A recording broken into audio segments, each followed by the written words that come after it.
So it's my pleasure to welcome Governor Mills. She was born and raised in Western Maine, first entered public service as an assistant attorney general, and then was elected a county DA, making her the first woman elected as a DA in New England.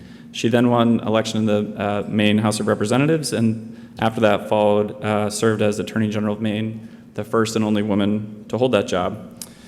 She's been in office since 2019 and as the first woman governor of Maine, and in office she's been a steadfast leader for our state, has prioritized, as I've talked about, increasing clean energy, combating climate change, and while seeking to balance costs. And so it is my honor to introduce my boss, the 75th Governor, Janet Mills. Good morning, and thank you, Dan. Whoa, okay.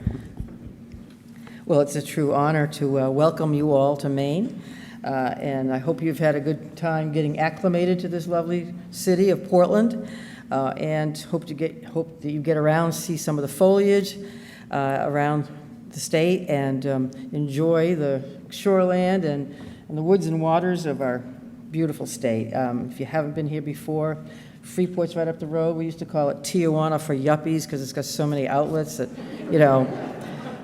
people like to shop buy the groovy clothing, 10 different kinds of coffee shops, that kind of thing. But you'll find a lot to see and a lot to learn from in this state. I'm pleased to welcome the representatives of, 35 different states, I think, energy offices and leaders of the public and private sectors for this annual meeting. NASEO, how am I pronouncing it right? NASEO, I'll get it right.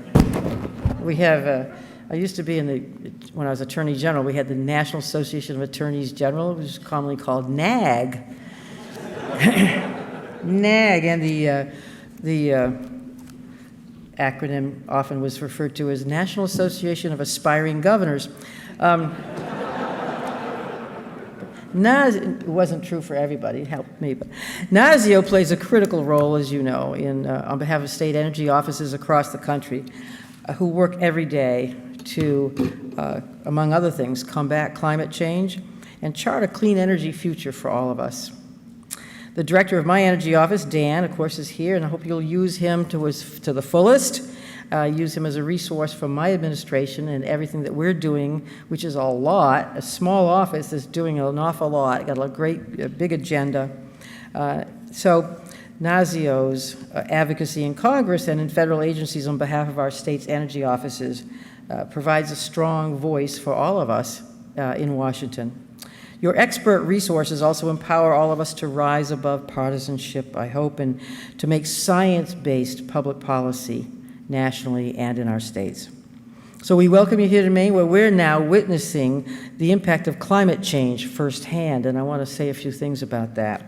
The Gulf of Maine, as you may have read, is warming at a rate faster than 99% of the world's oceans, jeopardizing our iconic fisheries and the livelihoods of the coastal communities who rely on those fisheries. Temperatures are fluctuating wildly, leading to severe weather conditions, natural disasters, increased tick populations, which are killing the moose, and rising seas. All of these phenomena, of course, have had and will continue to have substantial impacts on Maine people, on their health, wellness and welfare and livelihoods, and the health of our economy. I sometimes wonder whether, in the not too distant future, my grandchildren will live in a state of Maine that I might not even recognize. That's why my Maine's energy office, like many of you, is focused on renewables, on innovation, and on reducing greenhouse gas emissions. Maine people aren't the only ones suffering from the consequences of climate change, of course. According to recent studies published by the Washington Post, at least 85% of the global population has experienced weather events that are made so much worse by climate change. And in the United States, climate disasters have already caused at least 388 deaths and more than $100 billion in damage this year. That was in the Washington Post just yesterday. For decades, nearly 100 years actually, scientists have told us that our climate is changing, not for the good, that it's changing rapidly, that it will have profound implications for us and for future generations, that there is limited time to address it. As young people often say, there is no planet B. Maine has heard the warnings loud and clear. So 2 years ago, I was speaking to the United Nations at the General Assembly on Climate, and I told world leaders that Maine won't wait to address the threat of climate change. And today I speak with you because you're the people who can get this done for America and for the world. In 2020, even while fighting COVID-19, the pandemic, Maine did not wait to act. We released the Maine Won't Wait Climate Action Plan. It's a 4-year plan produced by our Maine Climate Council. This plan puts us on a path to meet our aggressive carbon emission reduction and clean energy goals. That plan also creates economic opportunity for Maine. It encourages the growth of green-collar jobs, clean energy jobs. It increases incentives for consumer, business, and industry to invest in energy efficiency and electrification. It supports sustainable construction materials, innovative materials, and agricultural systems that are new and different to build and feed our state into the future. The plan also highlights strategies to ensure that our communities are better prepared for the increasing impacts of climate change, from rising sea levels to more frequent and more violent storms.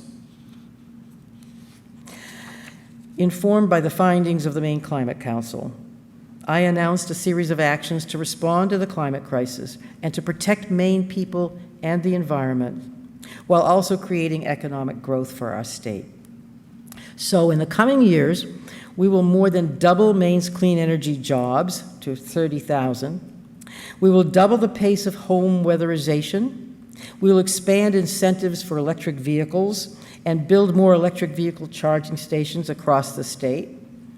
We will support public transportation and strategic housing efforts to avoid sprawl and reduce travel, reduce commutes, and that saves on greenhouse gas emissions. We'll purchase more renewable energy through the state procurement process, and we'll ensure that state buildings lead by example by going green. And I started 2.5 years ago with the Blaine House, the governor's mansion, where we now have 61 solar panels and a large tracker that we fondly refer to as our drive-in movie screen, but it's doing its job bringing the price of energy down for the Blaine House.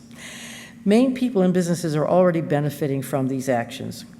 New renewable projects are creating construction jobs as well as clean energy.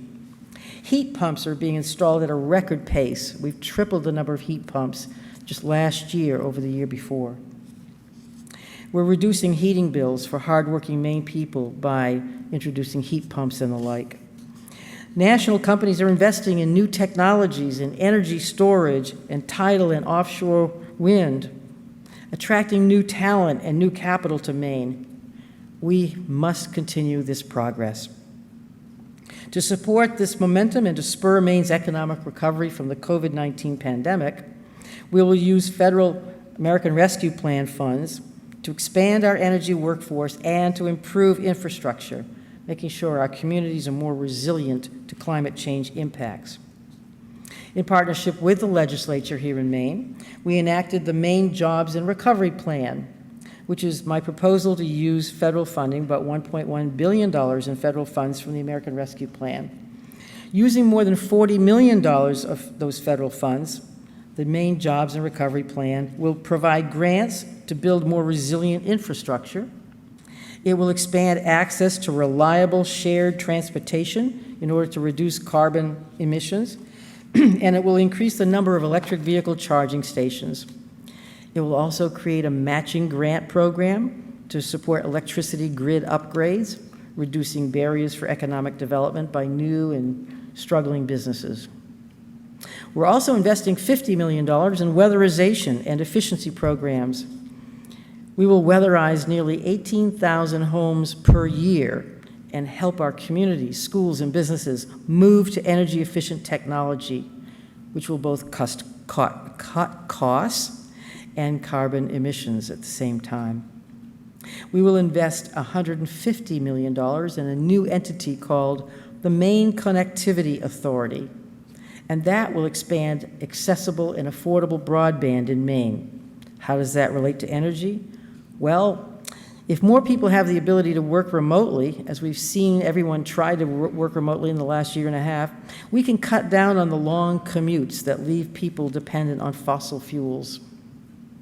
And we're going to invest $8 million in another new entity, the Clean Energy Partnership, that will develop training and career opportunities, apprenticeships and the like, within the clean energy economy for people of all ages, older workers looking for something different to do, a new career path, young people looking for clean energy jobs, which is attracting young families to Maine.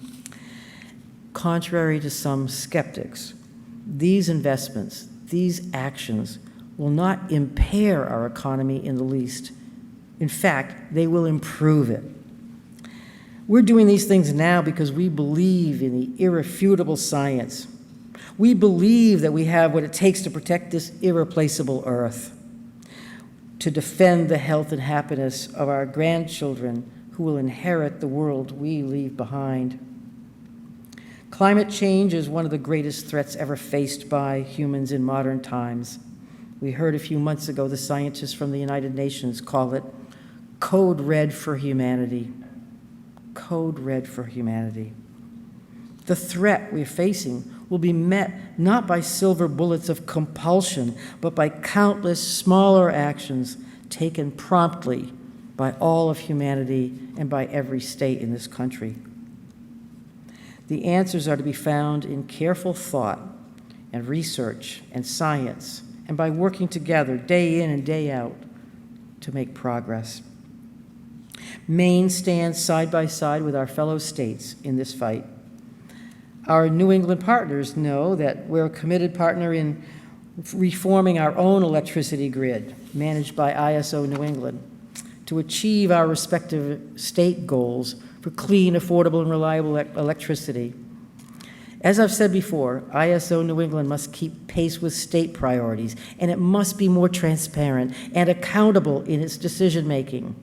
It must broaden its focus to include ratepayer and consumer concerns and environmental concerns, as well as reliability and costs, and avoiding blackouts and brownouts. So let's think big. Let's embrace and invest in our future, but let's do it in a thoughtful way that looks decades down the road and that considers the interests of our children and grandchildren and future generations across this world. You have important work to do this week, but remember, we cannot wait, and Maine won't wait. We've got to unite to preserve our precious common ground for our common planet in uncommon ways for this imperative common purpose. So thank you, and welcome again to Portland. Welcome to Maine. Thank you.